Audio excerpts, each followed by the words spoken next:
gives me more than great pleasure to introduce the captain of Hull City, the goal scorer today and man of the match. Please would you welcome Michael Dawson.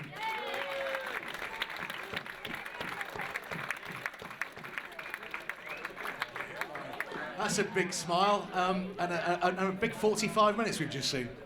Yeah, it would have been bigger had we had 3 points, but after coming from one down again to take a point against a good team, West Brom are a good solid team and they're hard to break down. You know, I seen them on Monday night when the way they set up against Burnley at home, get everyone behind the ball, especially when they take the lead. But I thought we stuck our jobs. The way one thing they are good at is set pieces. You know, obviously they scored the goal and we look at that. We're disappointed when you concede a goal, but we look at it. But thankfully we got one at the other end. The first half there wasn't much doing, was there? They weren't giving us much, and then second half everything seemed to change from the moment we kicked off.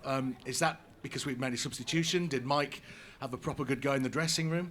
No, he didn't. The gaffer was fine, to be fair. I mean, he couldn't say too much. I mean, we had an awful lot of possession, like we did against Sunderland last week, and we went in 1-0 down again. So that's a big disappointment, but that's the Premier League. Good players, good teams, but we bounced back again, and that's something that, even after last week, losing 3-0, in my opinion, it was never a 3-0 game. I thought we dominated the game, but you lose 3-0, like the gaffer said, how do you come out and defend the team? So, thankfully today we got back in the game, and it was the second half was a lot more open than it was first half.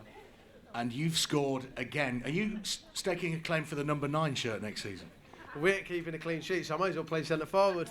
No, I mean it's something I always look to improve and add to my game is scoring goals. But as a centre half, the most important thing is you keep the ball out of the back of your net. So scoring a goal's a bonus. I just wish it was 3 points today, and whoever scores doesn't matter. It's a good feeling, of course, but I'd rather be centre forward scoring a week, keeping clean sheets and winning football matches. But it's a point. We move on, and we'll look forward to Tuesday night.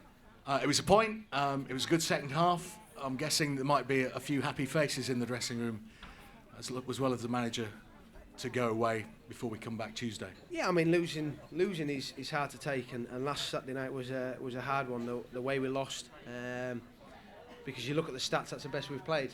Stats mean nothing. Winning football matches do. We know it's an industry that we have to do, otherwise we all get punished. So as a group of players and staff and fans, we stick together and we all push in the right direction. That's getting more points on the board.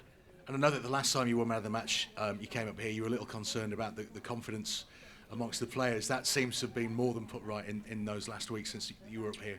Yeah, I mean, that was only a few games ago, and we believe going to Sunderland, we were hoping after the Southampton game we could put back-to-back wins together. And we know how hard it is in the Premier League.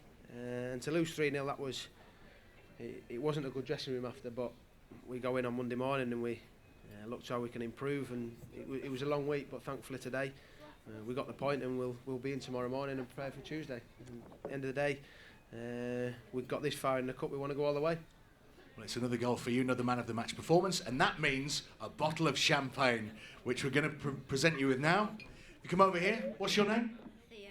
Theo. This is Theo, everybody. Give him a round of applause.